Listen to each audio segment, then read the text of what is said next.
Excited sa Word of God. So lahat tayo excited, no po? Alam niyo po, meron po akong ginagawang series at sisimulan po natin yon next Friday. But tonight, dahil bumalik po ako na yung series na yun, simulan na natin next week. Pero ngayon, meron pong magandang message si Lord sa atin lahat. No po? Alam niyo po, our faith has a different level in some extent. Different level, no po? Teka. Ayan. Our faith has a different level in some extent. Amen po ba tayo dyan? Lahat tayo may kanya-kanyang level ng pananampalataya sa Diyos. Maaaring yung katabi mo, ang lalim na sa Panginoon, ikaw mababaw pa lang. Yung nasa kaliwa mo, malalim na sa Panginoon, yung nasa kanan mo, mababaw pa lang. So meron tayong level ng pananampalataya kay Lord. And if you will not undergo trials, difficulties, storm sa buhay, hindi po natin matetest yung faith na meron tayo. Nainiwala po ba kayo ron? So, meron din mga case na kapag nasa gitna ka ng problema, maaaring maliit lang yung sa'yo, malaki sa kabila, pero po, how you will handle it is the question. How you will handle yung problemang meron ka. No po, yung situation na meron ka. While you are working, while you are earning for your family, while you are serving the Lord. Kasi po, pag may problema na, maraming bumibitaw sa Panginoon. And not only that, ang isa pang basihan ng pagiging matatag na pananampalataya ng isang Kristiyano is of course, how you walk and fulfill your calling. Kung paano mo nilalakaran yung calling mo, yung assignment mo, habang ikaw is dumadaan sa problema. Yung mga calling natin, yun po hindi natin bibitawan kapag may problema tayong dumadaan sa buhay natin. Na po? Hindi po natin gigive up yun. Now, maraming way para makita natin ang level ng faith ng isang Kristiyano. In fact, nakikita ko sa inyo lahat. Na po? Simula po na nagsimula itong simbahan na ito. Kung sino sa inyo yung malalalim na, and unfortunately, meron pa rin mabababaw hanggang ngayon. So, paano po natin nakikita yon? No? Take note po, hindi po nakikita sa tagal mo sa simbahan ang level ng pananampalataya. Hindi po nakikita yan. Meron po mga bago pa lang pero lumalim na sa Panginoon. Don't ever think na ang tagal mo na sa church, kaya malalim ka na. Hindi po. Merong mga tao na matagal na, pioneer na ng simbahan, pero po hindi po sila nag-go-grow sa kanilang faith. No po? Meron namang bago pa lang, pero makikita mo na nag-grow na ang kanilang pananampalataya. Kasi po, ang Christianity hindi naman po talaga patagalan. Yan po is palaliman. Sabi mo sa katabi mo, ang Christianity hindi patagalan. Ito po ay palaliman. Okay. So, our faith is a different level. Okay. So, sino po sa inyo nakasakay ng eroplano? Siyempre, lahat tayo, no? Meron ba lumangoy dito? So, lagi ko po sila sabi yan, no po, pag sumakay ka ng eroplano, no po, pag sumakay ka, hindi mo alam, pinapractice mo na yung pananampalataya mo. Alam niyo po ba yan? Hindi niyo ba alam kung gaano kataas ang nililipad niyan? On the way kami dito, nasa toilet po ako sa washroom, narinig ko yung piloto, ang sabi niya, we are around 35,000 feet above sea level. Grabe, no? Ang taas nun! So kung sasakay ka ng aeroplano, bibili ka pa ng ticket, hindi mo na alam, hindi mo na alalaman, naintindihan na yung faith mo, pinapractice mo na. How about yung piloto? Kilala mo ba? Baka graduate lang niya kahapon. Baka nag-OJT pa lang yan. Baka yung papel niya binili lang sa recto. Hindi natin alam.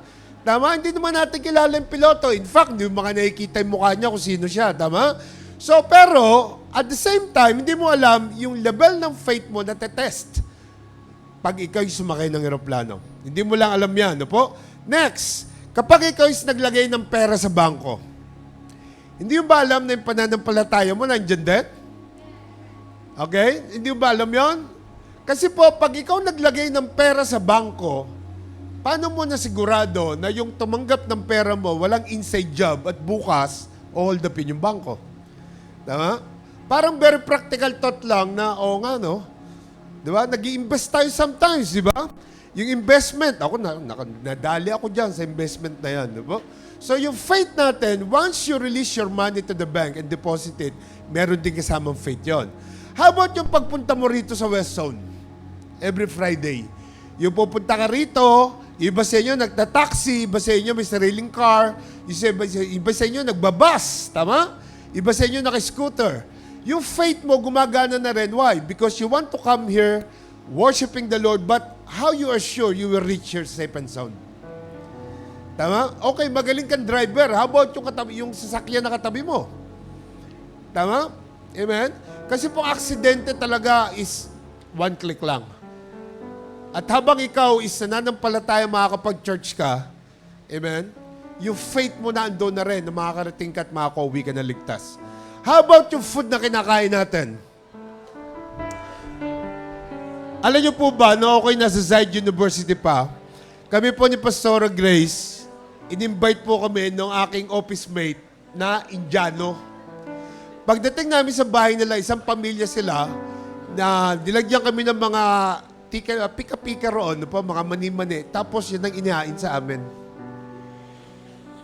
So, pagkakain ka ng mga ganyan, alam niyo ba na yung faith mo, pinapairal mo rin?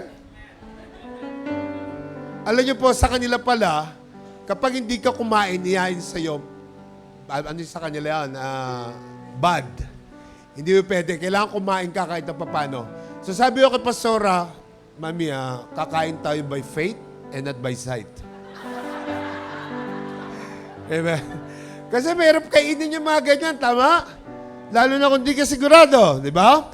So hindi natin nare-realize na sobra-sobrang faith ang pinapairal natin every day sa buhay natin. Hindi nyo lang po alam yan, okay? Now, without us realizing it, no po, na hindi natin nare-realize. And sadly, sometimes, mas malaki pa yung pananampalataya mo sa aeroplano, sa piloto, sa teller ng bangko, yung pagpunta mo dito sa driver, saka sa food na kinakain mo, kaysa sa Diyos. Alam niyo kung bakit? Kasi sa Diyos, marami kang tanong, pero sa piloto, wala.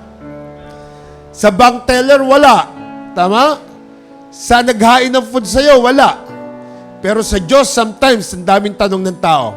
Kasi po, naniniwala ako na hindi aksidente na ikaw is nakakilala kay Lord.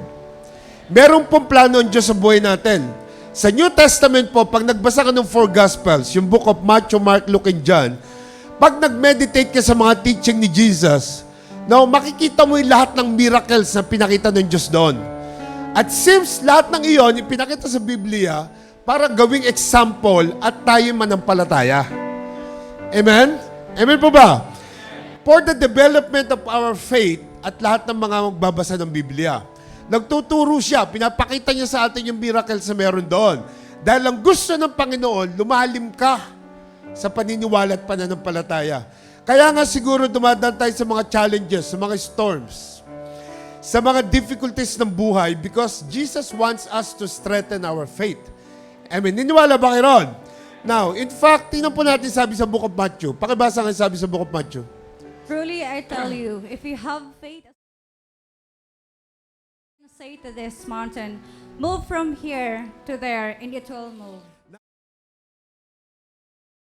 Dialog.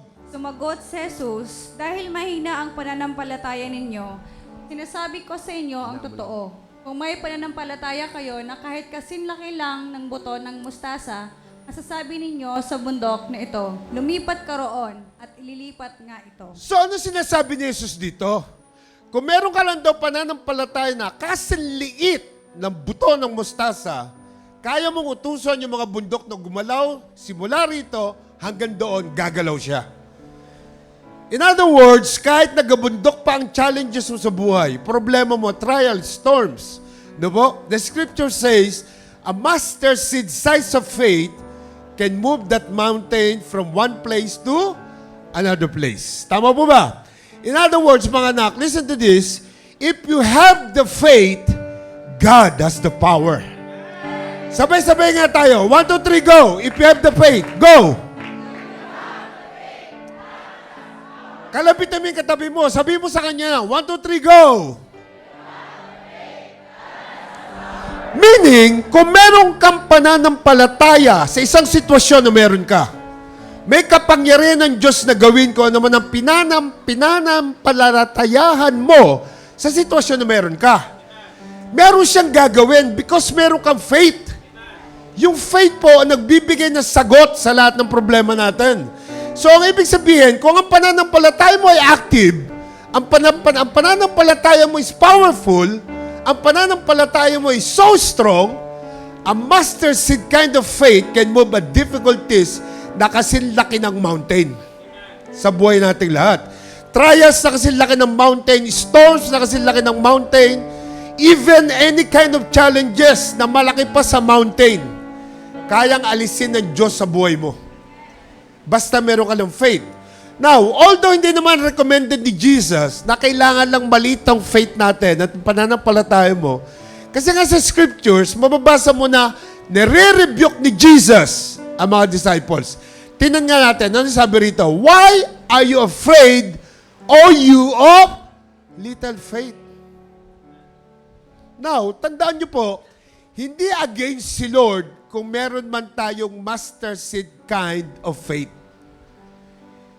Okay? Hindi siya against. Pero ayaw ni Jesus na manatiling maliit lang ang faith mo. Ayaw niya nun. So my question to all of you this evening, how can we reconcile yung thought na ayaw ni Lord ng maliit na pananampalataya forever, but at the same time, sabi niya kanina, dapat meron lang tayong mustard seed kind of faith. Para may contradiction. Tama po ba? Ulitin ko uli. How can we reconcile yung thought na ganon? Na po? Na ang sabi niya, yung mustard seed kind of faith, pero sabi niya rito, oh you little faith. Actually, if you read the scriptures, gumamit si Jesus ng illustration. Kasi sabi ni Jesus sa illustration niya, if you have faith as small as mustard seed, in other words, ang sinasabi ni Jesus, makinig po kayo mabuti, ang pananampalataya mo ay parang mustard seed lang, pero kahit na ganun lang kaliit ang pananampalataya mo, still, it can move mountains. Yun ang ibig sabihin. So, bakit ko nasabi yan? Kasi ang maliit na buto, kapag itinanim mo sa lupa, tama? Diniligan mo, naarawan, naulanan, pwedeng mag-grow, pwedeng mag-mature, pwedeng maging fruitful. Kagaya ng pananampalataya natin. Kapag ilagay mo sa tamang environment, your faith will grow, your faith will mature, and you will become fruitful. Kaya nga, kailangan mo ng regular attendance sa church. Mga first-timer natin, sa kamay, nasa yung mga first-timer? Ayan. Kailangan nyo po ng local church na weekly mapupuntahan nyo at pinapag-aralan yung Word of God. Because the Scripture says your faith will come by hearing and hearing the Word of God. Tama? And besides that, maliit man ang pananampalatayan mo at first, but with the right environment and people around you, your faith to the Lord Jesus Christ can grow. Yun po yung totoo. Sabi mo sa katabi mo, huwag kang mawawala for your faith to grow. Lagyan mo ng konting conviction. Yung may gigil ba? Huwag kang mawawala. Amen? So, this evening, may tanong po ako sa inyo. Matatag ba ang pananampalataya mo? Sabi mo sa katabi mo, matatag ba ang pananampalataya mo? We are talking about testing of faith tonight. And I believe, ang isa sa pinaka-the best na example is na mababasa natin sa Biblia. So tonight, bibigyan ko kayo ng kwento. Ito pong kwentong to, nasa Biblia, ito po is dire-diretsong kwento hanggang sa matapos.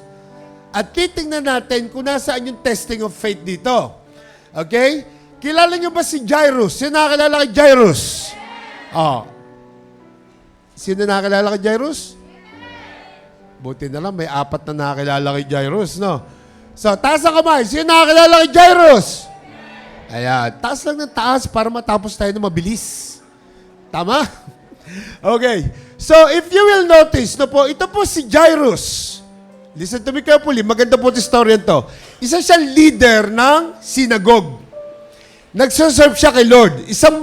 May malaki siyang problema. Ang malaki niyang problema, yung nag-iisa niyang anak, naghihingalo at mamamatay na. So imagine niyo to ha, isa kang leader ng synagogue, yung anak mong kaisa-isa, mamamatay, naghihingalo. So, very detailed po ang Bible. Nag-iisa lang. Sabi mo nga, nag-iisang anak. Sabi mo nga, malaking problema. Malaking problema yon. Kasi nag-iisa lang, mamamatay na. Now, let's read the story. No po? Basahin po natin. I want you to follow. No po? Let's read it. Ano sabi? Jesus got into the boat again and went back to the other side of the lake. Okay, so bitinin ko muna kayo dito ng konti kasi gusto ko ipakita sa inyo yung history. Bakit po merong ganyang verse? Kasi po, kung maalala ninyo, ang historical background nito, si Jesus po, ang sabi diyan, went back to the other side of the lake. Bakit? Kasi listen to me carefully. Galing po si Jesus sa kabilang side ng lake dahil pinuntahan niya yung isang tao na sinasaniba ng demonyo. Nabasa niyo ba yung kwentong yon? Around 6,000 demons ang pinalayas niya sa katawan ng lalaki at yung mga demonyo niyo lumipat no sa mga baboy. Nabasa niyo ba yon? Pinagaling niya at pinalaya niya yung demon-possessed na lalaki. Na po? 6,000 demons, imagine mo yon? At dito sa storyan to, after niyang pagalingin yung lalaking yon, sumakay siya sa bangka at pupunta lang sa kabilang side. Nakuha niyo ba? Sige, basahin po natin. Basahin natin yung kabuuan. Sige, basahin natin. Jesus got into the boat again and went back to the other side of the lake, where a large crowd gathered around him on the shore. Amen. Okay? So, tapos na yung ministry niya. Tapos na yung demonyo, yung tao na pinalaya niya sa 6,000 na demons. Now, pupunta siya sa kabilang side na. Ito po yung very interesting story. Pag sinabing large crowd, no po, sabi diyan where a large crowd gathered around him. Kaya po si Jesus, gusto ko lang daanan to, no po, si Jesus po, hindi po siya against sa malalaking simbahan. Hindi po siya against. Kasi meron po ako kilalang bishop sa Dubai, no po? Ito pong bishop na to, galit na galit pag malaki yung church. Kilala ni Brother Andy ako sino yon, no po? Ito po, galit na galit pag malaki ang church. Si Jesus po, hindi siya galit. Kasi po, ang sabi sa Matthew, sa ating vision, ano yung sabi? Go and make disciple of all nations. Malaki po yun. Maramihan yun. All nations. Tama? So ito gusto ko lang dinan sa inyo to. No po? Hindi po siya against. Now, listen to me mga anak. This time, Jesus po ay celebrity na. Sabi mga celebrity. Nasa celebrity status na si Jesus. Why? Kasi po, itong mga panahon na to, kapag po si Jesus naglalakad sa labas, multitude of people are following Him. Naandun na siya sa celebrity status. Kahit saan siya pumunta, napakaraming tao sumusunod sa Kanya. No po? Kung uso lang ang Instagram noong mga panahon na yon, baka nasa 25 million ang kanyang follower. Amen? Kilala na siya niya. Celebrity status siya. Because of his miracles, he was so famous at that time. Marami siyang follower. Pag sinabing multitude of people are following him, ang pinakamababa ng 5,000. Kapag siya nakita naglalakad, sumusunod ang mga tao sa kanya. Makita siya, narinig siya nagsalita, ang mga tao sumusunod. Now, I wonder mga anak, ilang kaya sa inyo na taga LRC Abu Dhabi ang naandito kasi gustong sumunod? Amen? Marami kasi, celebrity status lang ang gustong makita. Tama? Hindi para kay Pastor Bob, hindi para sa worship leader, hindi para sa LRC dancers, para sa Panginoon, kaya ka na andito. Amen? Because mga anak, in reality, a church is not a church until Jesus shows up. Tama po? Walang Jesus, walang kwenta. Whatever we do inside the church, whatever programs and activities meron tayo, kahit pa anointed ang worship leader, kahit pa praktisado ang worship team, kahit na lagi nakangiti ang mga ushering team, sobrang ganda ng lighting, ang lamig ng place, very anointed ang preacher, kapag wala si Jesus, it's useless. In other words, kung wala ang Panginoon, our praise is meaningless. Amen? Kahit na mag-training tayo dito araw-araw, it's useless until Jesus shows up. Can I hear a loud amen, please? Amen? Now, tingnan niyo po ang buti sabihin ko sa inyo. Sabi sa verse 21 kanina, Jesus got into the boat again and went back to the other side of the lake, where a large crowd gathered around him on the shore. Pagdating po ng verse 22, ito yung sabi, then a leader of the local synagogue. So parang ganito lang yan. Merong isang celebrity status bago meron namang isang famous person. Alam niyo po, noong mga panahon na yon, kapag ikaw is leader ng synagogue, famous ka. Noong mga time na yon, noong mga panahon ni Lord. Kasi po, hindi basta-basta ang maging leader ng synagogue. Hindi po basta-basta yon. Ang synagogue po is mga place or building sa New Testament na kung saan pwedeng tumayong isang leader. Pag nagsalita siya, maraming taong makikinig. Yan po yung status niya. So kung titingnan natin, sabihin natin, a very famous person meet a celebrity status person. Amen. Nasusundan niyo po ba ako? So, basahin natin yung kompletong verse. Sige po, verse 23. Pakibasa. Then a leader of the local synagogue, whose name was Jairus, arrived. When he saw Jesus, he fell at his feet. Okay, verse 22 yun, Mark 22. Okay, so listen to me carefully. Nung nakita ng isang famous person, isang celebrity status, sikat na sikat, ano sabi diyan? He fell at his feet. Nakita nyo?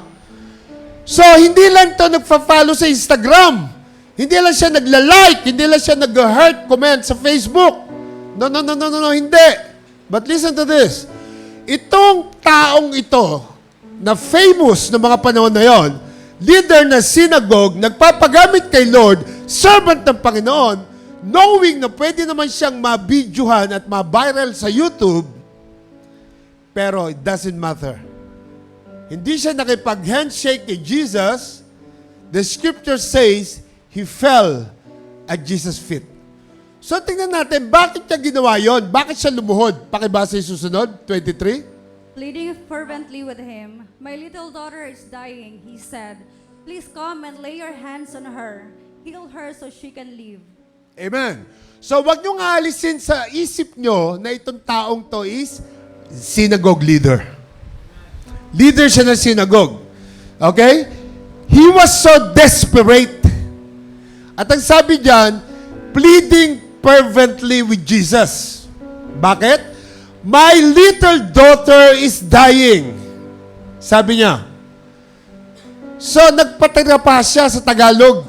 No po? At ang sabi, dumapa siya sa Panginoon ng Hesus. Sa Tagalog mababasahin. Why? Bakit siya ginawa yon? Dahil meron siyang pakiusap sa Panginoon. Meron siyang gustong hingin sa Panginoon. So, ano yung gusto niya? Ang kagalingan ng kanyang nag-iisang anak na babae.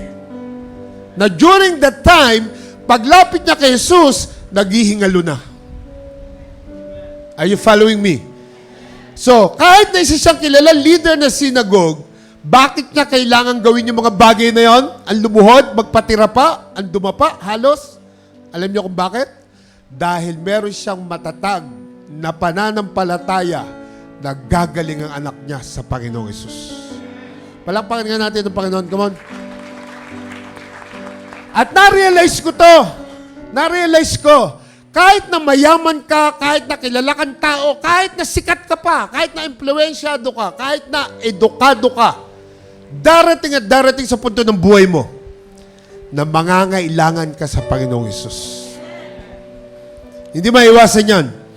At kung hindi tayo magpapakumbaba sa Diyos na makakatulong sa atin, at kung hindi matatag ang pananampalataya mo, wala ng saysay ang lahat sa buhay mo. Lahat ng meron ka sa buhay mo, wala ng saysay. Kundi ka marunong magpakumbaba sa Diyos. So, bakit ko po nasabi to? Makinig kayo, may mga pagkakataon na hindi ka matutulungan ng diploma mo. Tatandaan nyo yan. May mga pagkakataon na hindi ka kayang tulungan ng pera mo. May pagkakataon na kahit na ma-impluensya ka, hindi makakatulong sa'yo. Dahil darating ang pagkakataon, isa lang ang makakatulong sa'yo. Ang Panginoong Hesus. Amen. Come on. Palakpakan ulit natin si Lord. Come on. Siya lang ang pwedeng makatulong sa atin. Walang magagawa ang Diyos sa'yo kung hindi ka magpapakumbaba sa Kanya. Tama? Kahit na sino ka pa. Kahit na ano pang estado mo sa buhay. Yuyuko ka sa Panginoon. Okay? Kaya ang sabi niya sa verse, he was fervently with him, pleading to him. Amen? Why? Because my little daughter is dying. So ito, hindi ito simpleng lagnat. Hindi ito simpleng sipon na kaya ng biogesic. Amen? Hindi po, mamamatay ang kanyang anak. Actually, sa ibang translation, ang sabi, his only daughter is dying. Dito wala. Sa kabilang translation, his only daughter. Imagine, yung isang tatay, na nagpapakumbaba sa Panginoon dahil yung anak niya mamamatay. Ang mga tatay dito makaka-relate. Tama? Kung isa kang tatay, makaka-relate ka. Now, kung mawawalan ka isa-isa mong anak, iisa lang yon, mababaliwalan lahat. Kaya ang sabi niya dyan, please, from a famous person, a famous leader, pleading fervently with Jesus. An influential rich man was saying please. A well-educated man was saying please. Alam mo, sa panahon natin these days, very unusual ang pangyayaring ganyan. Very unusual yan. Hindi yan nangyayari sa panahon natin yan, lalo na kung may pera ang tao. Ang society natin these days, wala nang pinag-aralan, wala nang narating sa buhay, sila pa yung hindi marunong mag-please. Amen? Naku, ganyan-ganyan yung kapitbahay namin sa Davao. Amen? So, sa society natin, ganyan po nangyayari. Hindi po ako nagko-condemn dito, but that is the reality. The truth na makikita natin these days. Birang-bira ka na makakita ng mga taong may ipinagmamalaki sa buhay, may pinag-aralan, may impluensya, pero marunong mag-please. Mahirapan ka na maghanap. In fact, ang sabi ni Lord, sabi niya, please come and lay your hands on her, heal her, so she can live. Nakita niyo yung pananampalataya? Ang sabi niya, Panginoon, pumunta ka lang sa bahay namin. Please lay your hands on her. At alam ko, mabubuhay ang anak ko. Naghihingalo na during that time. Now, pagdating po ng verse 24, pakibasa. Jesus went with him and all the people followed, crowding around him. Amen. So, kung titingnan niyo mabuti, may mga taong sumusunod kay Jesus. Ilagay niyo yung sarili niyo sa istorya para maunawaan natin mabuti to. When you are reading a Bible, put yourself on the story, okay? So, meron mga taong nagka-crowding around him, nandoon sila, para makapagpa-picture at makaisyoso lang kay Jesus. Maraming ganyan. Because he was very desperate, itong taong ating pinag-usapan si Jairus, sabi niya, he has a very strong faith into what Jesus can do for his daughter. So, nasaan itong mga grupong taong to? Tama? Nasaan itong mga grupong to? Wala silang hinihingi. Sila po is nakikiisyoso lang sa mga nangyayari. Tinitingnan lang nila. Ito yung mga grupo ng tao na nakikiisyoso lang. And I pray, wala ni isa man tao dito sa loob ng LRC Abu Dhabi ang nakikiisyoso lang. Amen? Lahat tayo nananampalataya. Lahat tayo may paniniwala. Kaya po itong mga grupong taong to, pagdating ng problema, sila yung matataas. Amen? So, kahit na anong kalagay mo sa buhay, lalapit at lalapit ka kay Lord one day. Desperately. So, ano sabi ng Bible? Jairus was very desperate. At ang sabi niya kay Jesus, please come and lay your hands on her so she can live. Sabi kanina. Okay? Now, my imagination suggests, mag-imagine tayo. Ito po si Jairus, may sense of urgency. Niniwala kayo? Kasi mamamatay na yung anak niya naghihingalo And because he was so desperate, na-imagine ko na parang siya ang maglilid kay Jesus on the way sa bahay nila. Tama? Amen? So parang ganito lang yan. Lord, Jesus went with him. So parang ganito lang yan. Panginoon, tumabi kayo. Si Lord, dadaan dito. Lord, dito po yung bahay namin. Papunta dito yung bahay namin. Nasusundan niya ako? Kasi ang daming taong sumusunod. Tabi kayo dyan. Tubi kayo, Panginoon, dito po yung daan. Dito po yung daan papunta sa bahay namin. Jesus went with him and all the people followed, crowding him. And listen to this. I don't want you to miss this. All of us will agree that this is a life and death situation. Tama? Kaisa-isang anak, naghihingalo. Can I hear an amen? But in the midst of urgency, in the midst of emergency, ang sabi po ng susunod na verse, Woman in the crowd had suffered for 12 years with constant bleeding. feel me, my emergency. At sabi niya, tabi kayo, si Lord, dadaan dito. Lord Jesus, dito po way namin. On the way sa bahay ni Jairus, may gumitna. Tama? Parang ganito lang yan. Ikaw yung nasa pila, number 1 ka, may bigla sumingit. Hello. Nasusundan niyo ba ako? May sumingit. Nasa yung number 1, yung case mo urgent, may urgency ka, may emergency, number 1 yung ticket mo, may bigla sumingit. So, sino yung sumingit? Pakibasa nga natin. Pagdating ng 26, ano sabi? She had suffered a great deal from many doctors, and over the years she had spent everything she had to pay them. But she had gotten no better. In fact, she had gotten worse. Amen. Tingnan niyo mabuti ha. She had suffered a great deal from many doctors. So marami ng pinanggalingan to. Galing na ng Lifeline, galing na ng Cleveland, galing na NMC Royal. Tapos na siya roon, galing na siya roon. Pero for 12 years, hindi siya gumaling. Over the years, ang sabi dyan, she had spent everything she had to pay them. But she had gotten no better. In fact, she had gotten worse. Naubos na yung kayamanan niya, naubos na lahat. Sa halip na gumaling, lalo pang lumala. Now, alam natin lahat, mga kababaihan, kapag kayo may monthly period, 3 araw lang yun, tama? Marami sa inyo, nag-iiba na ang ugali. Nag-iiba ang attitude. Nag-iiba ang character. Amen ba tayo dyan, mga kababaihan, tama? So, try to imagine with me, yung 12 years. Try to imagine with me yung 12 years. Tama? Anong meron dito sa babaeng to? In fact, ang sabi, she had gotten worse. And listen to this. Probably, she was hopeless. Wala na pag-asa to. No? Wala na. Probably, wala na sa agenda niya lumapit kay Jesus. Hopeless. Just trying to survive every single day. Imagine, for 12 years. No? So, naramdaman niyo ba lalo yung mga kababaihan sa sinasabi ko? Naramdaman niyo po? So, kung 12 years kang dinudugo, kulay suka ka na nun. In other words, kulay helicopter, maputla ka na. Tama? At lambot na lambot ka for sure. Tama? Pero, anong nangyari? Ito pa yung sabi sa 27. She had heard about Jesus, so she came up behind him through the crowd and touched his robe. Tandaan nyo, maraming crowd na sumusunod. So, dito po, naglaro yung imagination ko. Kaya niya nalaman ni Jesus parating kasi si Jairus nagsisigaw. O, tabi kayo, dadaan ng Panginoon. Panginoon, dito po tayo. Amen. Narinig niyo ba? So, itong babaeng to na nakahiga doon sa bahay niya, narinig na si Jesus darating. She had heard about Jesus. So, she came up behind him. Putlang-putla, lambot na lambot ang itsura. Tama?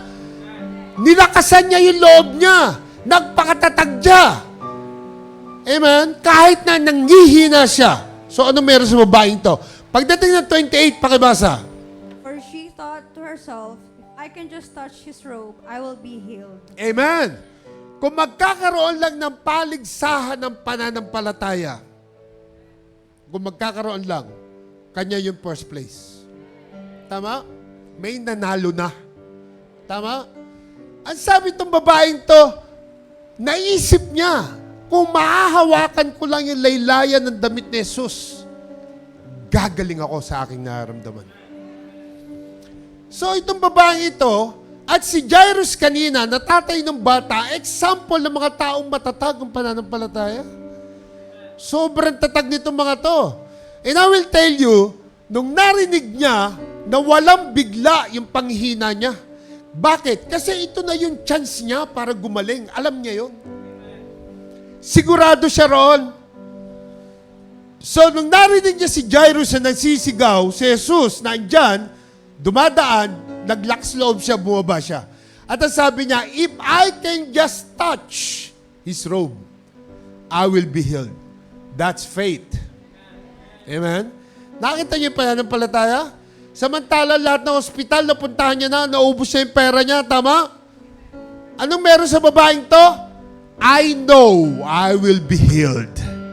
Sabi mo sa katabi mo, I know I will be healed. So kahit na nanghihina siya, kahit na maraming tao, makikipagsiksikan siya. Dahil alam niya gagaling siya. Faith. Antindi. Tapikin mo yung katabi mo sa'yo. Gaano katatag ang pananampalataya mo? And listen to this. This is very, very interesting. Listen to this. In case you don't know, yung later part ng kabuuan ng storyan to, yung anak ni Jairus, makikita ninyo, 12 years old. Itong babaeng to, dinudugo ng 12 years. Amen, amen. Nandiyan ba kayo? So, yung anak ni Jairus, 12 years old din. So, wala po aksidente sa scriptures. So, ano po point ko rito sa gabing to, mga anak? Listen to me, everybody. Noong pinanganak ang nag-iisang daughter ni Jairus, nagsasuffer na yung babaeng to sa sakit. Nasusundan niyo ako? Kasi yung anak ni Jairus, 12 years old. Mamamatay, naghihingalo. Ito, 12 years na nagsasuffer na. So, nung pinanganak yung anak ni Jairus, nagsimula na siya mag-suffer sa sakit niya. Nakakuha niyo? And I believe that number 12 is very significant. Alam niyo po ba sa Jewish culture, yung 12 is a year of transition. Sabi niyo nga, year of transition. Isa pa, year of transition. At sa ating mga lalaki, yan yung year ng pagbibinata. Tama? Sa ating mga kalalaki yan, tama? And I don't know if you notice, mga anak, na sa panahon ng transition, kapag may transition, matindi usually ang atake ng enemy sa buhay natin. Pag may nangyayaring transition sa buhay mo, sa pagsunod mo kay Lord, doon umaatake yung kalaban. Usually yan. I don't know about you, but 12 years is a season of transition sa Jewish culture. Merong atake. Kung kilala nyo si Pharaoh sa Old Testament, tama? Nung nakita niya parami mga Israelites, gumawa siya ng paraan. Kasi alam niya na yung mga Israelites kakalabanin sila one day. Tama? Isang araw pagkakaisahan sila. So gumawa siya ng paraan. Pinigilan niya agad sila. Kagaya din ni Satan, pipigilan ka makapasok sa season of transition mo. Sa Davao po, meron tayong 2 taong ganyan. Sa LRC Davao, mga leaders ng church. Mag-asawa at saka meron pang isa pa ron. Dumadaan sa transition yung mag-asawa, sobra naman ang atake ng kalabal na po. Amen? Kung saan ka nagiging fruitful ka na, doon ka atakihin. So, kung saan pumasok yung season ng multiplication, doon ka atakihin. So, I want you to be very careful with this. Amen? Kaya nga sabi ng 1 Peter 5:8, stay alert. Watch out for your great enemy, the devil. He prowls around like a roaring lion, looking for someone to devour. Gagawin ni Satan ang lahat para pigilan ka. Kaya ang challenge ko sa inyo lahat, most especially sa lahat ng mga leaders dito sa church na to, huwag kang give up. Sabi sa katabi mo, huwag kang give up. Kung kinakailangan mga anak na magpakumbaba tayo sa Diyos, gagawin natin. Kailangan natin gawin yon, no? Magpakatatag tayong lahat. Why? Because we are about to enter a season of transition kapag merong mga ganyang atake. Amen? Sino nakakuha yung sinasabi ko? Shout amen! Ang sabi ng babae kanina, bahawakan ko lang. Alin? Ang damit ni Kristo. Laylayang, gagaling na ako. At maraming opposition. Maraming tao sa paligid. Kailangan gumapang siya on the way to her miracle. Siya niniwala na kailangan gumapang ka on the way to your miracle. In the midst of that, kahit na maraming opposition, she tried her best na mahawakan yung damit ni Jesus. What has happened? Ang sabi po sa verse 29, ano sabi? Immediately the bleeding stopped. Wow! Pakibasa nyo nga. Sabay-sabay tayo. 1, 2, 3, go! Sabi mo sa katabi mo, immediately the bleeding stopped. This only means, yung hindi kayang gawin ng doktor for 12 years, ginagawa lang ni Lord for 2 seconds. Amen? Nakita niyo yun? Yung 12 taon na hindi kayang gawin ng doktor, 2 seconds lang sa Panginoon. Come on, somebody say, immediately. Sabihin nyo, immediately. Tanongin mo yung katabi mo o sarili mo, may pangailangan ka ba na 12 years na nagdaan, hindi pa nakukuha? Sinukuhan ka na ng doktor, sinukuhan ka na ng kaibigan mo. Sumuko na lahat sa'yo. Pero si Jesus, sabi mo sa katabi mo, hindi ka susukuan. Sabi mo sa kanya, why? Why? Because Jesus is always a God of immediately and suddenly. Tama? Sabihin nyo nga, Jesus is a God of immediately and suddenly. Itong babaeng to suffering for 12 years. But the bleeding stopped immediately. Grabe, no? Grabe, no? And then ano pang sabi? Anong sabi sa 29? Ano sabi? Pakibasa. Immediately the bleeding stopped and she could feel in her body that she had been healed of her terrible condition. Grabe to. Wow. Thank you, Lord. Amen? Ito yung pinaka-the best part na papalakpak ka. Sige, palakpakan natin si Lord. Amen? Kasi tingnan nyo ha, immediately the bleeding stopped and she could feel in her body that she had been healed of her terrible condition. Now, tingnan natin verse 30. Ano nangyari? Pakibasa. Jesus realized at once that healing power had gone out from him. So, nung nahawakan siya ng babae, yung laylayan ng damit niya, may lumabas na power kay Jesus. Naramdaman niya yon. Naramdaman ng Panginoon yon. So, what happens next? Sabi po sa 30. So he turned around in the crowd and asked, "Who touched my robe?" Amen. So, the next thing he did, umarap siya sa mga tao nagtanong, sino ang humawak sa robe ko? Sino? Alam nyo, mga kapatid, alam ba ni Jesus kung sino yung humawak o hindi? Alam. Sino nagsabi alam? Taas ang kamay. Sige, baba yung kamay. Sino nagsabing hindi alam? Taas ang kamay.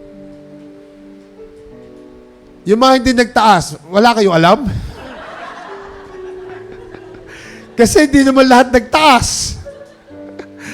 Tanongin ko ulit kayo. Sino nakakaalam na alam ni Lord? Sige, taas ang kamay. Naniniwala alam ni Lord. Ayan. O, sino naman hindi naniniwala? Taas ang kamay. Wala talaga alam yung iba. Ayaw talaga nila magtaas, no? Wala sila sa mood, okay? So, lahat tayo, tandaan nyo, lahat tayo gusto natin makahawak sa Panginoon.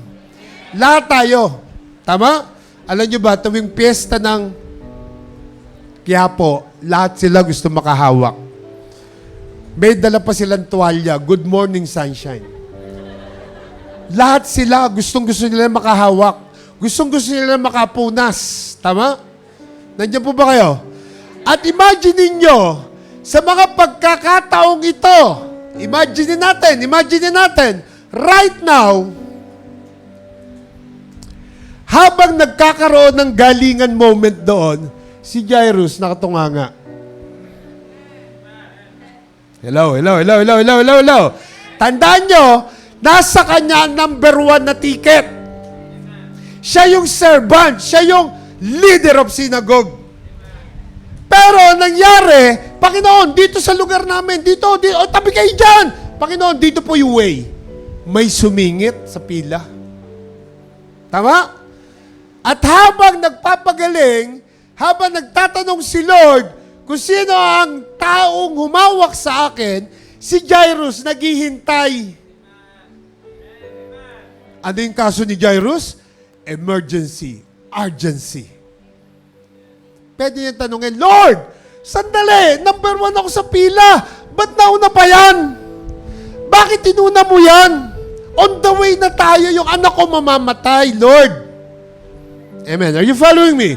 Now, my question is, kapag ikaw yung nasa tagpong yon, ikaw yung servant, leader ka ng synagogue, ano ang gagawin mo? Can you wait patiently? While God is doing another miracle, can you wait patiently? Alam niyo po, ang pinakamasakit sa tagpong to, yung naghihintay ka ng miracle mo, urgent yon, habang si Lord, ikaw ang nauna, may inunang lagyan ng miracle. So, ang tanong ko rito, ito, what will you do if you are waiting for your miracle and seeing the miracle happening in somebody else? Hello, are you still there? Masakit pong isipin yan. Gano'ng katatag yung pananampalataya mo na yung kapitbahay mo, yung ka-flatmate mo, yung katabi mo sa office, ang tagal mo nang gustong kalad ka rin sa church, ayaw sumama, samantalang siya pa yung na-promote? Hello, hello, hello. Are you with me? Nasusundan niya ako. Yung kaibigan mo na matagal mo nang hinahatak sa church. Amen? Yung kaibigan mo na parehas kayo nagkumuha ng bar exam, ikaw yung nagsaserve, ikaw yung sa leader, siya yung nakapasa sa bar exam? Ikaw hindi? Ano kaya? Ano kayang mararamdaman mo kapag ganon? Alam niyo po, masakit dito, yung 12 years kang humingi ng anak, tapos yung iba, anak ng anak. Amen? Pag 12 na yung pinagbubuntes, ikaw 12 taon na naghihintay, ikaw yung nagsuserve. Amen po ba? Alam niyo po kung ano yung masakit doon? Yung ikaw yung humingi ng trabaho, sabay kayo nag-apply ng kaibigan mo na hindi mo madala sa church, sa'yo natanggap. Hello? Hello, nandiyan ba kayo? So what will you do if you're waiting for your miracle and seeing someone na po, na may nangyayaring miracle sa buhay nila? Sabi mo sa katabi mo, sabi mo, gaano katatag ang pananampalataya mo? Yung lahat naman ginawa mo na, ginagawa mo lahat para kay Lord. Yung cell group mo, alagang-alaga ka. Inaalagaan mo talaga. Gumagastos ka ng pera sa cell group mo. Pagkatapos, yung hindi mo madala sa church, yun ang ginalagyan ni Lord ng miracle. So, sa kaso po ni Jairus, anong feeling na ikaw ang nauna, pero iba ang inuna?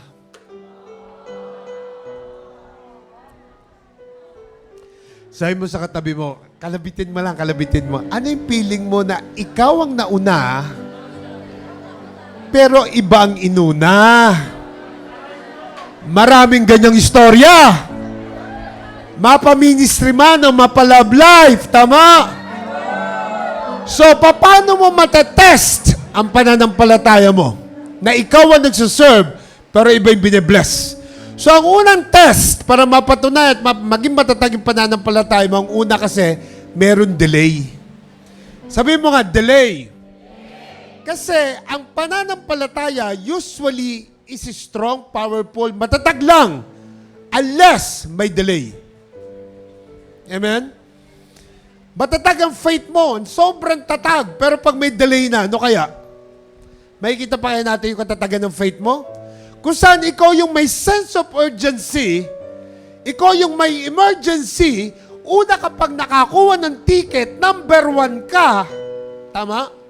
Pagkatapos may inuna si Lord na iba, pwede magreklamo si Jairus, tama po ba? Pwede siyang magreklamo, Lord, nakapag-taste na nga ng 12 years yan eh. Yung anak ko, 3 minutes lang kailangan ko from you. Amen, amen, amen. Di ba? Pwede tayong magreklamo, Lord, ako yung servant eh. Ba't inuna mo pa yan? Yung sa akin, life and death, yan, 12 years na, nalagpasan niya na 12 years, Lord. Hello? Nasusundan niyo po ako? Dapat ako muna inuna mo. Mamamatay na yung kaisa-isa kong anak. Alam niyo ba bakit may delay sometimes? Because God is preparing you for the very thing that is already prepared for you. Ano po ibig sabihin ko niyan?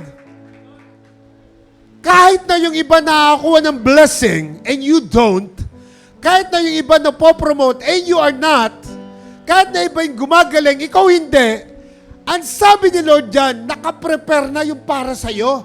Wala nang ibang makakakuha niyan. Tama? If Jesus is somehow paying attention to somebody else, but not to you, hallelujah, hindi mawawala yung para sa'yo. Walang makakanakaw doon. Tama? Hindi kaya may delay dahil inihahanda ka pa ng Panginoon. Hindi kaya? Minsan, humingi ka ng pasensya. Lord, give me patience. Lord, ang tagal naman. Kailangan ko yung patience. Tingnan mo?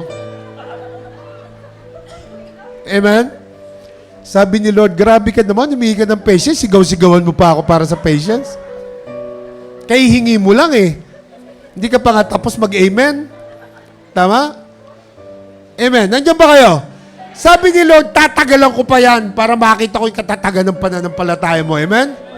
Is it possible, mga anak, na yung hinihingi mo, inihanda ka ng Panginoon para doon?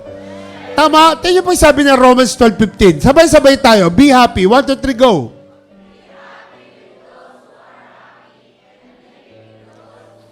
Alam nyo po, mas madali yung part na weep with those who weep eh. Madali yun eh. Yung kapag nakita ko si Iram, na po, sorry na ka.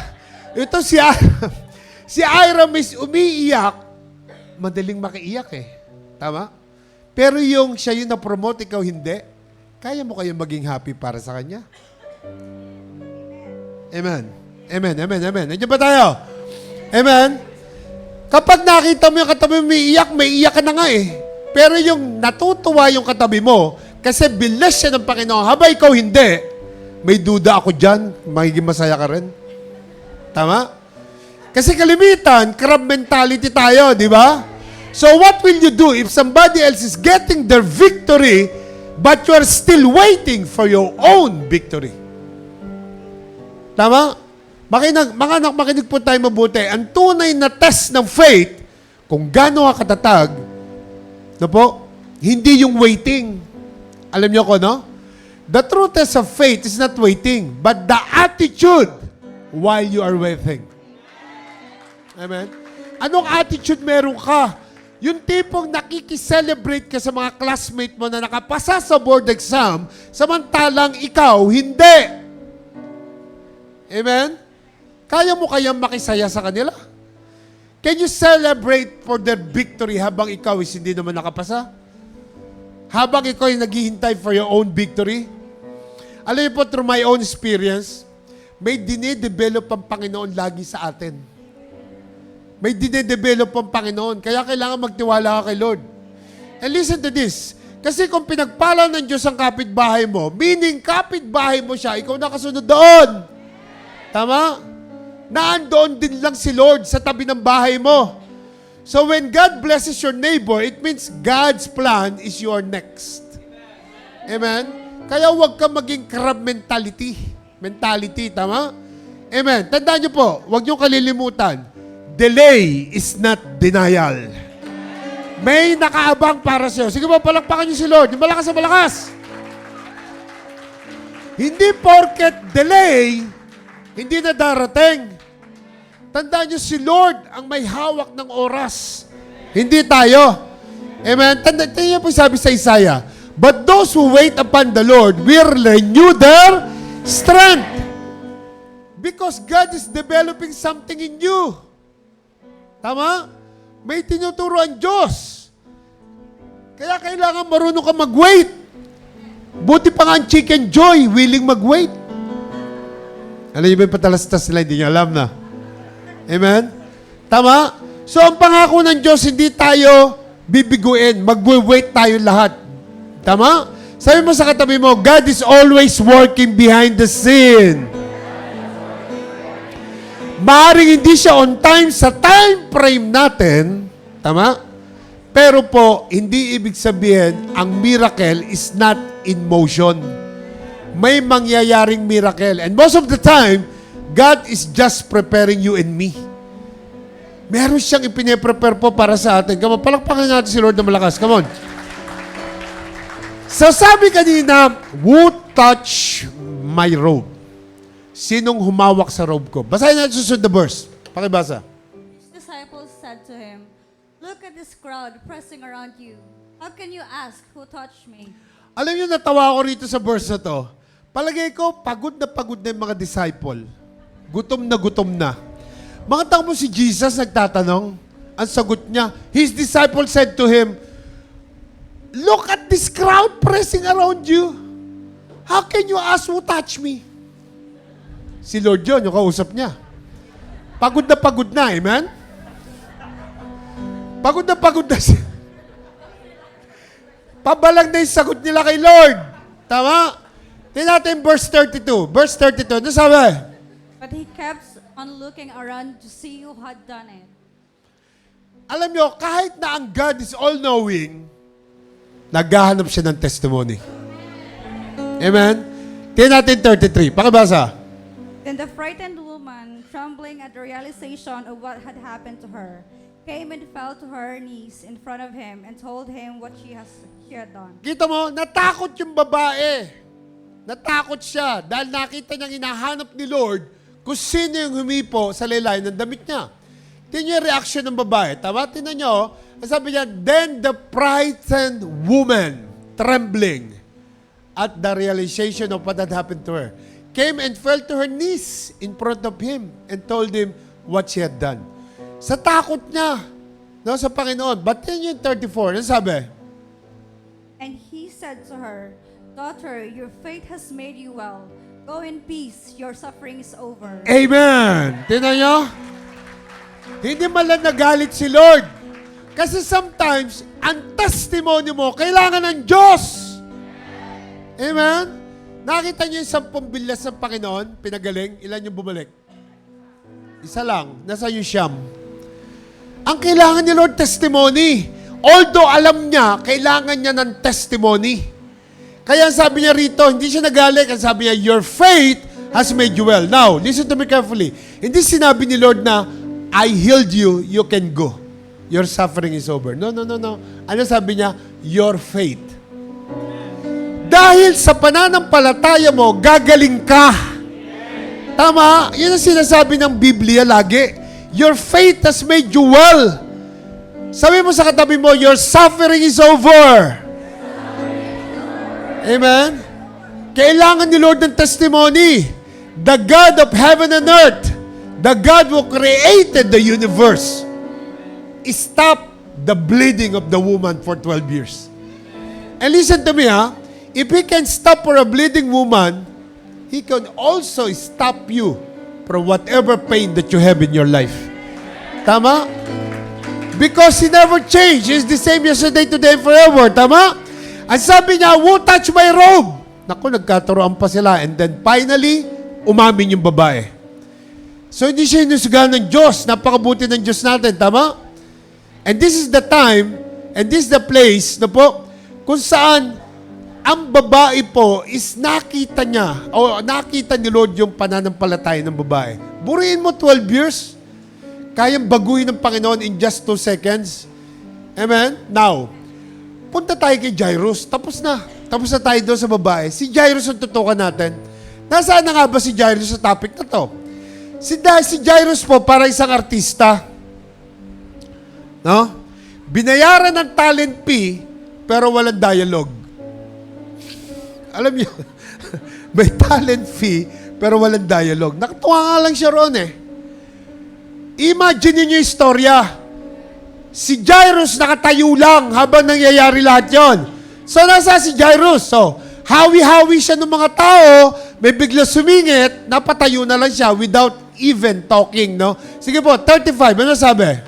While he was still speaking to her, messengers arrived from the home of Jairus, the leader of the synagogue. They told him, "Your daughter is dead. There's no use troubling the teacher now." Amen. So, tingnan niyo mabuti ha. Si Jairus nakatayo lang, watching others' victory while not receiving his own victory. Amen? Hinihil niya yung babaeng for 12 years dinugo, yung anak niya, urgent. May urgency, may emergency, pero hindi siya nagreklamo. He's waiting for God's timing. Waiting for God's time for him. Blessing ng Panginoon, hinihintay niya. No? Kapag hindi nakakuha ng blessing yung iba, umaalis ng church eh. Tama? Hindi po. Kailangan tayo maghintay. Si Jairus po kakaiba. Kahit wala pa yung para sa kanya, nandoon lang siya naghihintay. And listen to this. Listen to this. While you are waiting for your blessing, listen, stay focused to Jesus. Amen? Habang may nangyayaring miracle dito, hinihintay niya yung miracle niya, si Jairus nandoon lang. Hindi niya iniwan si Jesus. Naghihintay siya. Ganon dapat ang attitude natin. Sabi mo sa katabi mo, kalabitin mo ulit, gaano katatag ang pananampalataya mo? Sabi mo sa kanya. Kasi ang thinking ni Jairus ganito, alam ko, ako na ang next. Pero at the back of his mind, may urgency. Mamamatay yung daughter niya, remember? Remember yung daughter niya, naghihingalo? So, anong gagawin mo pag feeling neglected ka? Stay close to Jesus. Stay focused, stay close. Tama? Now, tingnan niyo po yung susunod na verse. Ang sabi po rito, sabi niya doon sa babae, your suffering is over. Amen? Pero po, while he was still speaking to her, a messenger arrived from the home of Jairus, the leader of the synagogue. Ano sabi? They told him, your daughter is dead. There is no use troubling the teacher now. Halimbawa kaya ikaw, no? Alam mo yung naghihintay ka rito, no? Hihintay mo yung victory, habang nakikita mo yung healing doon, yung anak mo na may urgency, and don't forget, number 1 ang ticket mo. Ikaw ang number 1, tama? Pagkatapos may biglang darating, patay na yung anak mo, hindi mo na kailangan si Lord. Ano kaya gagawin mo nun? Kung ikaw, ano kaya gagawin mo? Amen? Amen. Habang kausap ni Jesus yung babae na sumingit lang sa pila, may dumating na leader galing sa bahay niya at sinabing, may bad news, patay na ang anak mo. Huwag mo nang abalahin pa si Jesus. Imagine mo yung itsura ni Jairus during the time. Kung ikaw yon, imagine mo yung itsura mo during that time.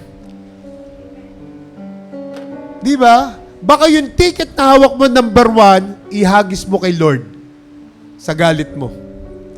Ako yung number 1, Lord, inuna mo pa yan. Tingnan natin yung verse 36. Ano sabi? But Jesus overheard them and said to Jairus, don't be afraid, just have faith. Sino yung nagsasalita? Si Jesus. Tama? So, wag mong intindihin ang sinasabi ng iba. Ang intindihin mo ay sinasabi ni Jesus. Tama? Dahil siyang nakakaalam, hawak niya ang future natin lahat. And this is the beauty of God's Word and His promises. Patay na sa balita, pero kay Jesus, huwag kang matakot. So, gaano katatag ang pananampalataya mo? So, the first test of faith is delay, sabi ko kanina. Then, the second test of faith is death. Now, look at me, everybody, listen carefully. Habang sinasabi ni Jesus doon sa babae na your faith has made you well, your suffering is over, yung kay Jairus, pakaramdam niya, my suffering has just begun. Tama? Nakukuha niyo yung kwento natin? Kasi nung dumating yung messenger, sabi sa kanya, your daughter is dead. Huwag mo na abalahin si Jesus. Pansanin niyo po to. May sakit yung anak niya. Ang sabi ni Jesus, don't worry, I got this. Yan sinasabi ni Lord. Tama? Ang sabi ni Jesus, don't worry. May sakit lang ang anak mo, huwag kang mag-alala. Amen? Pero kung titignan nyo yung mabuti, nagkaroon na upgrade. Kanina may sakit lang, ngayon patay na. Tama? Mga anak, kayo ba naranasan nyo na before it gets better, it gets worse. Naranasan niyo yan? Yung bago pag gumanda yung sitwasyon, pumangit na ng pumangit. Hindi ko alam kung naranasan niya na bago bumute, sumama muna. At minsan, dumarating talaga doon sa sitwasyon na walang-wala ka ng malapitan, walang-wala ka ng pag-asa, tapos may darating na messenger sa harap mo at sasabihin na, huwag mo na abalahin ng Diyos. At alam niyo ba itong ganitong mga messenger? Ang ibig sabihin niyan, mag-quit ka na. Huwag ka na mag-serve dyan, mag-quit ka na. Dahil mo ng problema, wala na solusyon. Tama? Recommendation niya na mag-quit ka na. Hindi actually si Jairus ang gusto sumuko. Yung taong nakapaligid sa kanya. Alam niyo ba, sometimes, ayaw mo naman sumuko eh. Pero ang problema, nakikinig ka kasi sa iba, kaya sumusuko ka. Tama? O, alam mo yung sa leader natin, ganyan yan. Oo nga, alis na tayo dyan. Left the group. Amen. Sabi mo sa katabi mo, para ikaw yun na, sabi mo. Hindi si Jairus ang gusto sumuko, yung taong nakapaligid sa kanya. Nangyari na ba sa inyo yan? Wala ka namang planong sumuko, pero may mga advice na kasama mo na sumuko ka. Tama? Amen. Si Beshi, nakipag-away sa boyfriend niya, nagpakamatay na agad. Magpakamatay ka na, wala nang parang... Amen. Kasi nakikinig tayo. Nag-away lang, suicide na. Because some of the people around you will recommend you to quit. Will recommend you to give up, to resign, to turn back, to surrender. But sabi ni Lord, don't be afraid, just have faith. Ang katotohanan, ang sabi niya, she is dead, but the truth is different from the katotohanan. Ang sabi ng messenger, patay na. Pero ang katotohanan, iba sa mata ng Diyos. Yung katotohanan, patay na, pero ang katotohanan, ang sabi ni Lord, hindi siya patay. So, kahit ano pang pinagdadaanan natin mga anak, patay na sa mata ng tao, pero sa Panginoon, don't be afraid. Kahit gaano pa kabigat yan, don't be afraid. Only believe. Have faith in the Lord. Amen?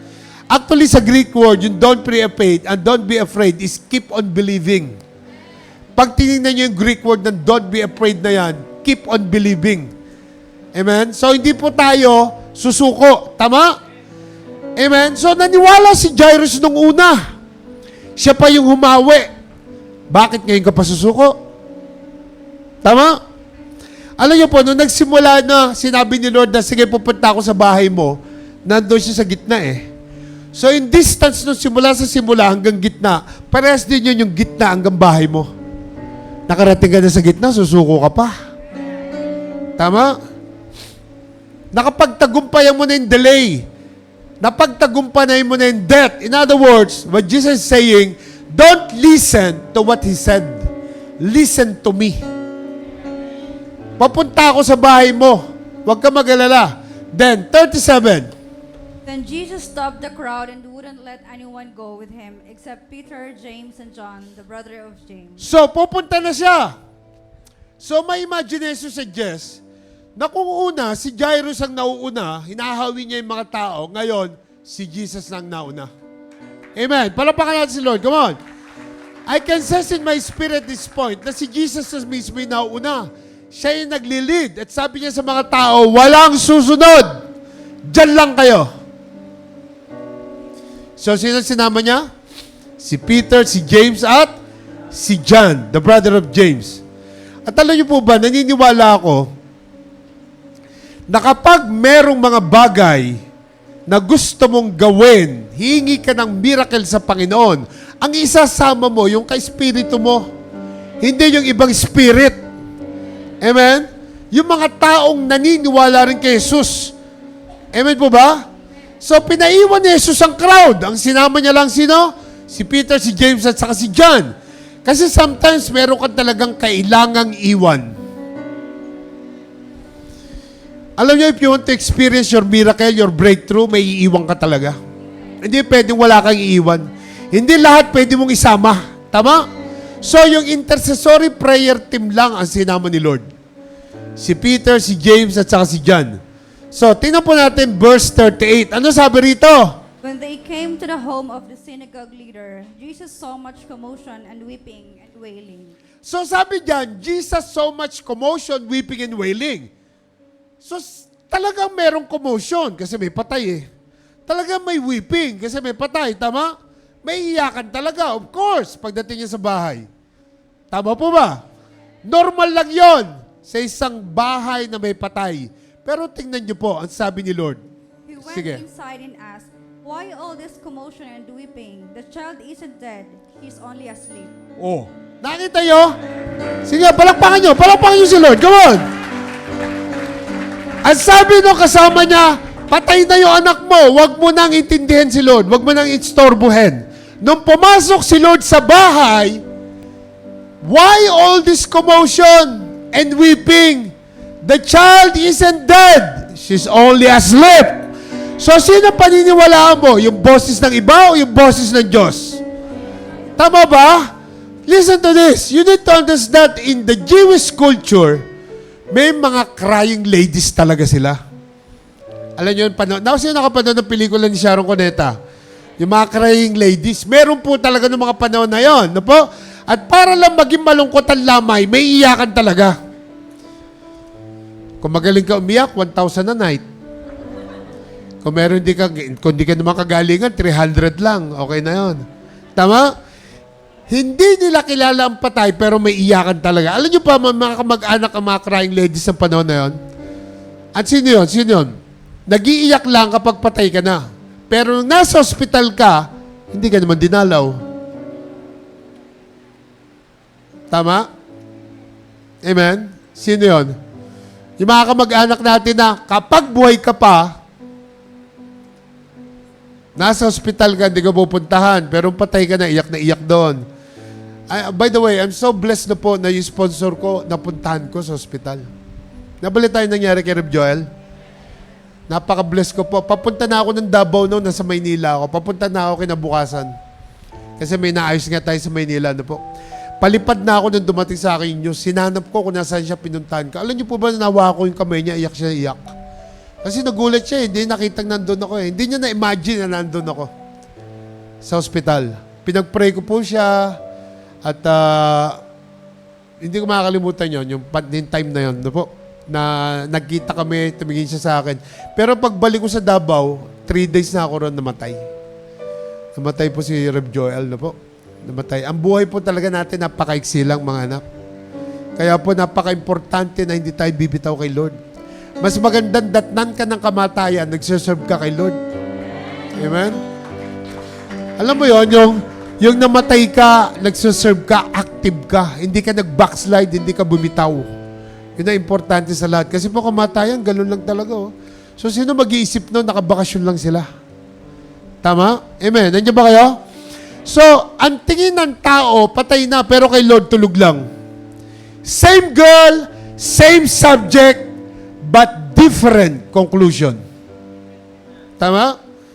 So, pwede mangyari mga anak na yung bagay na iniiyakan mo, akala mo patay na, pero actually tulog lang.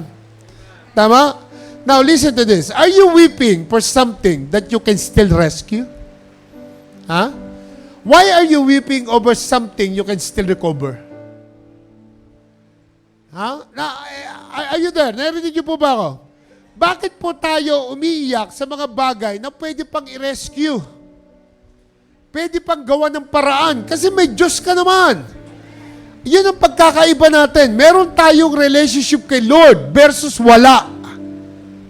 Habang may Diyos, may pag-asa. Sabi mo sa katabi mo, habang may Diyos, may pag-asa.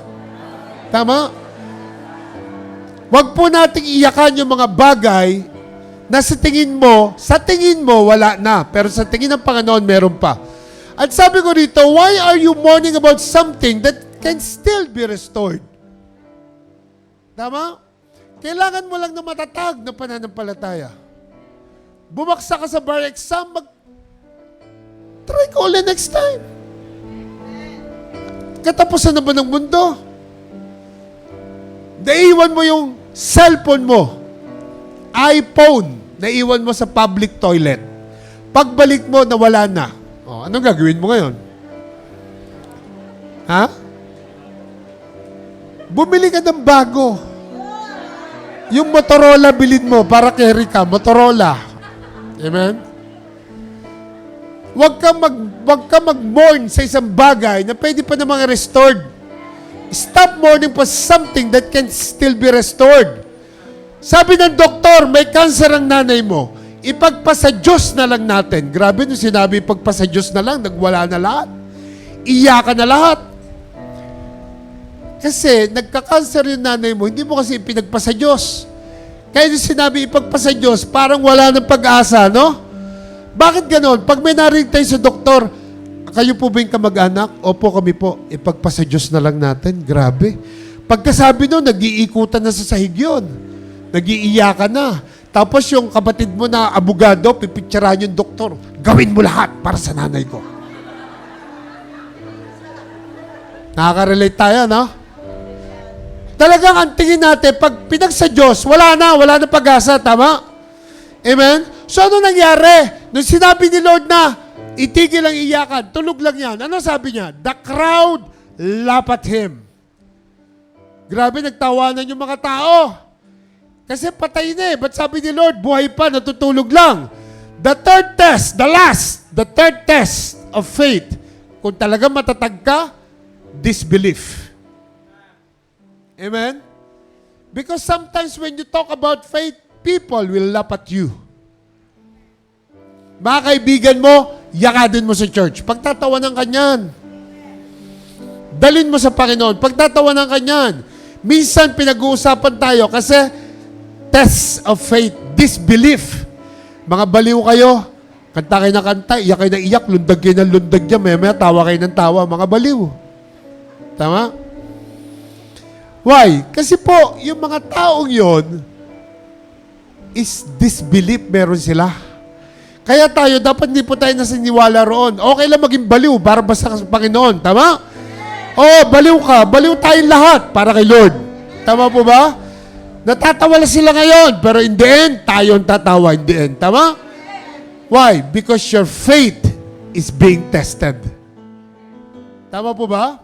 Sabi ng Panginoon, sabi sa kanya, tingnan yung verse 40. Tingnan yung verse 40. Pagdating sa 40, pakibasa. But he made them all live, and he took the girl's father and mother and his 3 disciples into the room where the girl was lying. Okay. So sabi ni Lord, sige, magmi-ministry tayo ngayon. Sabi niya, Peter, James, dito kayo sa tabi ko. Sabi ni Lord. At ang tatay si Jairus, nanay, doon kayo sa may banda roon. Parang ganun niya eh. Magmi-ministry tayo. At lahat ng mga amuyong doon kayo sa labas. Yung mga may disbelief sa labas. Amen? Alam niyo po, pag meron mga taong may disbelief bago may gagawin ko yung prayer, mahirap. Kasi yung iba hindi nag-amen. Kaya pag may prayer, mag-amen kayo lahat. Tama? Amen? So, magsisimula na sila, no? Ano sabi ni Lord? Sige. Holding her hand, he said to her, Talitha kum, which means, little girl, get up. Noong mga panahon na yan, tandaan nyo mabuti ha, noong mga panahon na yan po, sa Jewish culture, kapag ang tao is patay na, you don't touch the unclean.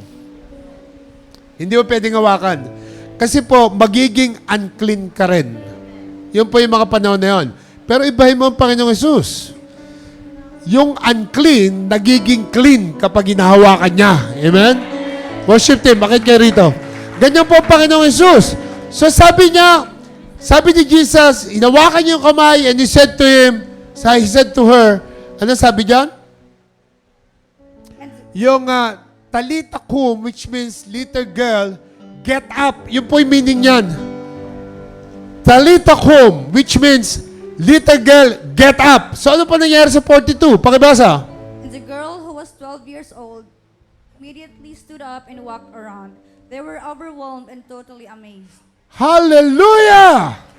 Amen? Yung sinabing patay na, yung sinabing nakita ni Lord, naghintay siya, nakapokus siya, eh kayang-kaya naman palang gawin gawa ng Panginoon.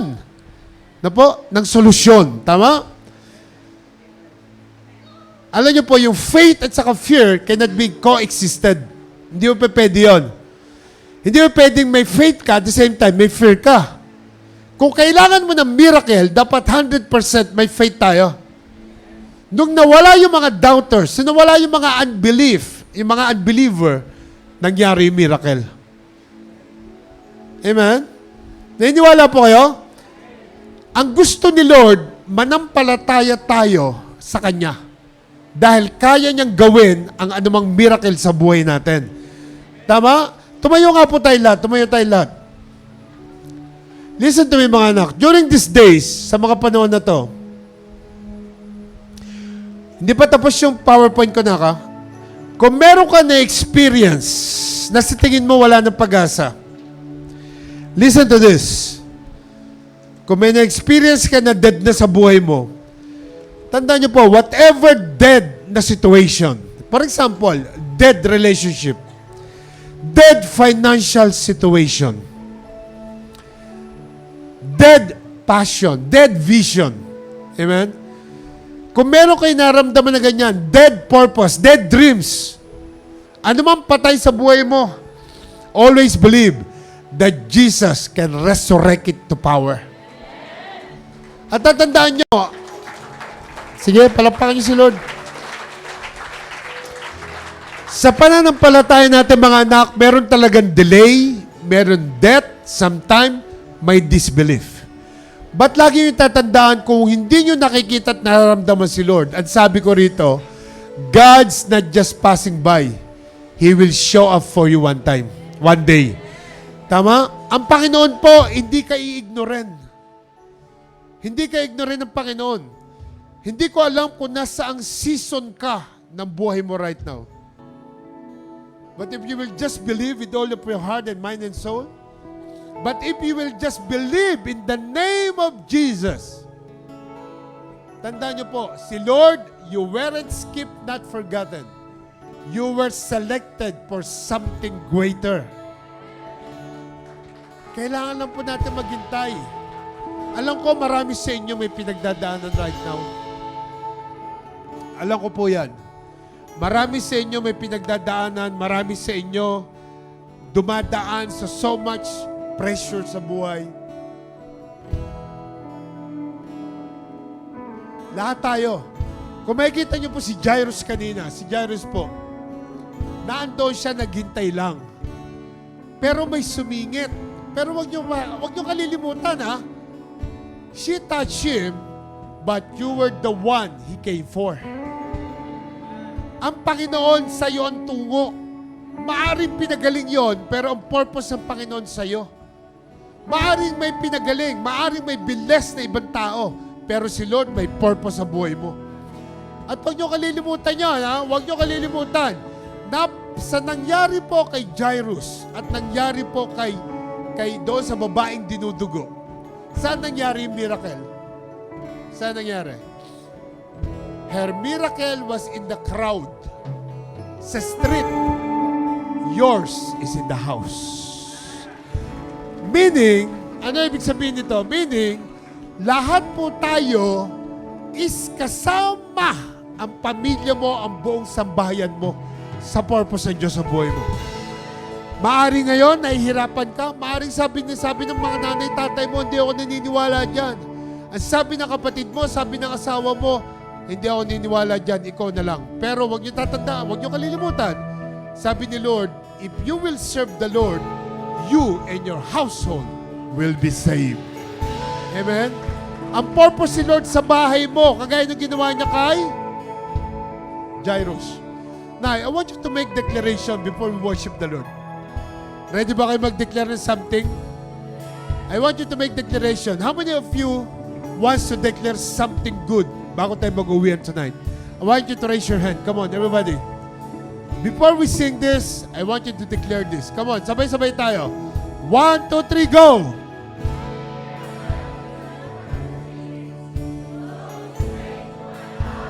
Kalapit na mo yung katabi mo. Kalapit na mo yung katabi mo. Sabi mo, your miracle. 1, 2, 3, go!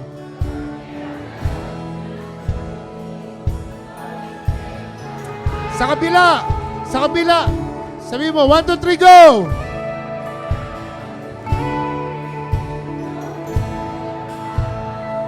Tandaan nyo, may pangako ang Diyos. Ang Biblia punong-puno ng pangako ng Panginoon.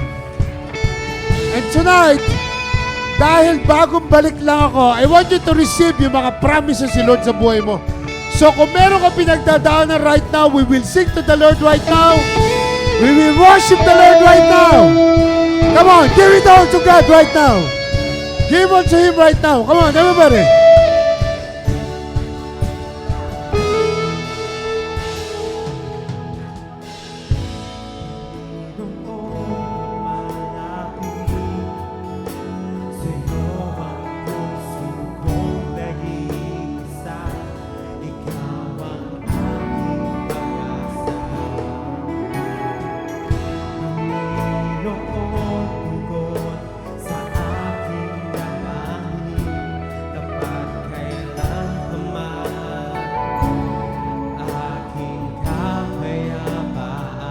Come on, sing it from the bottom of your heart. Pangako mo'y Aking pangahawakan.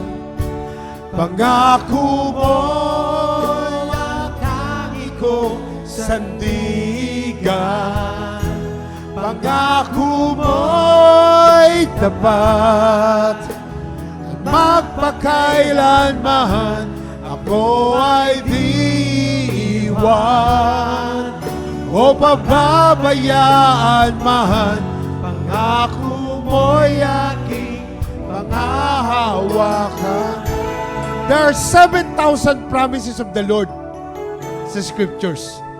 At kung meron kang gustong i-declare sa Panginoon tonight before you go home, I want you to come in front and I will pray for you. Come on. Alisin mo yung death, alisin mo yung delay, alisin mo yung disbelief right now. Sige, lapit tayo kay Lord. Lapit tayo kay Lord right now.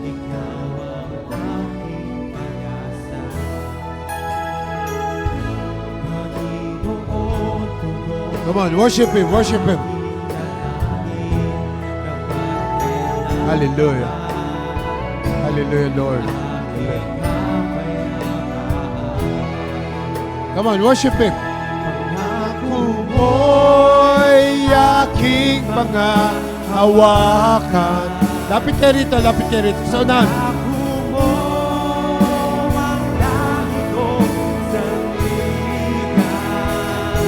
Pangako mo'y tapat. Magpakailanman ako ay di iwan o pababayaan man. Pangako mo'y aking pangahawakan. Pangako mo, Lord! Pangako mo'y aking pangahawakan. Yes, Lord God. Napakabuti niyo po sa buhay namin lahat. Salamat, Lord God. Sa gabing ito, ano man ang pinagdadaanan ng mga taong ito, Lord God, iatas namin sa iyo sa gabing ito, Lord. Hallelujah.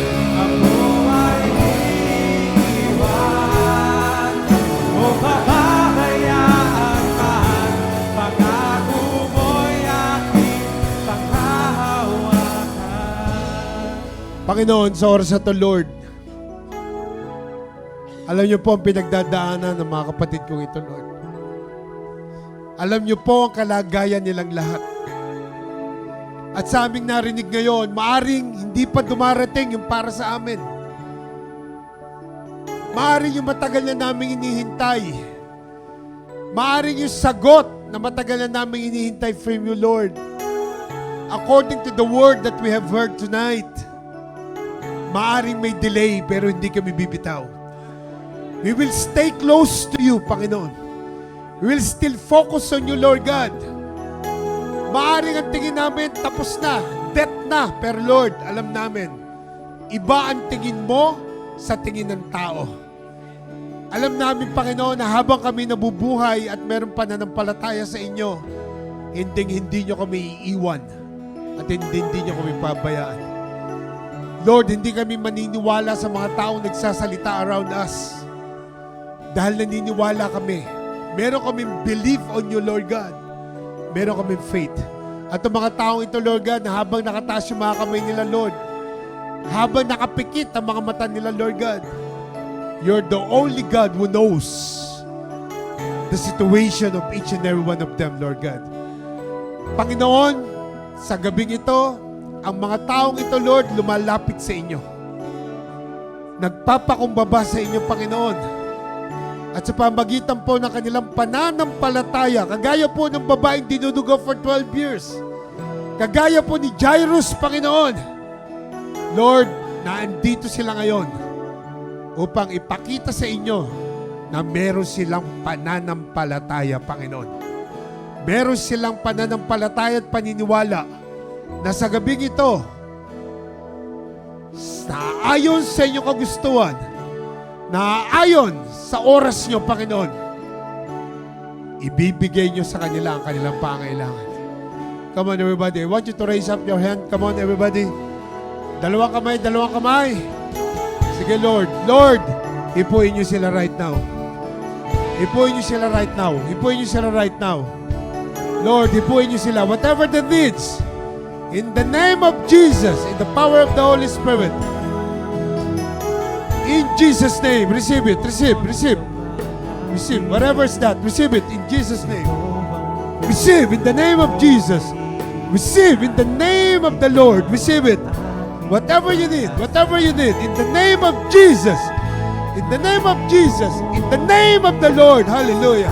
In the name of Jesus. In the name of the Lord. Whatever you're asking to the Lord, in the name of Jesus. In the name of the Lord. Hallelujah. Hallelujah. Hallelujah, Lord. Release your blessing. Release your power to these people, Panginoon.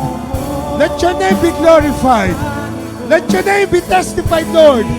Let your name be glorified in their lives. Let your name be testified. Let your goodness, let your glory be seen, Lord God. In the name of Jesus. In the name of Jesus. In the name of Jesus. In the name of Jesus. In the name of the Lord. Release the blessing. Release the blessing right now. Release it, Lord, in Jesus' name. Give it to them. Give it to them. Give it to them. Hallelujah, Lord. Hallelujah. Hallelujah. Hallelujah. Shikarabashika. Release the blessing. Release. Release. Release. Release in Jesus' name. Receive it. Receive it. Receive it. Receive it right now. Receive it right now. Receive. Receive in the name of Jesus. Receive in the name of Jesus. Receive in the name of Jesus. Shikarababa, shikaraba, shikaraba, shikarababa, shiraba. Rabababa, shikarababa, rababa, shaka. Release in the name of Jesus. Receive it. Receive it right now. Receive it in the name of Jesus. Receive it in the name of Jesus. Receive it in the name of Jesus. Receive, receive, receive. Receive in the name of the Lord. Receive in the name of the Lord. Hallelujah. Hallelujah. Whatever is it. The name of Jesus. The name of Jesus. The name of Jesus. Whatever is that. Whatever you're asking. In the name of the Lord. In the name of the Lord Jesus Christ. Come on. Receive it. In the name of Jesus. The name of Jesus. The name of Jesus. The name of Jesus. Hallelujah. Hallelujah. The name of the Lord. Release it in Jesus' name. Receive it. Receive it. Receive it in Jesus' name. Receive it in Jesus' name. Receive it in the name of Jesus. Receive it in the name of Jesus. Receive it in Jesus' name. Receive it in Jesus' name. Receive it in Jesus' name. Receive it in Jesus' name. Receive it in Jesus' name. Receive it in the name of the Lord. Receive it in the name of Jesus. Hallelujah.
Hallelujah.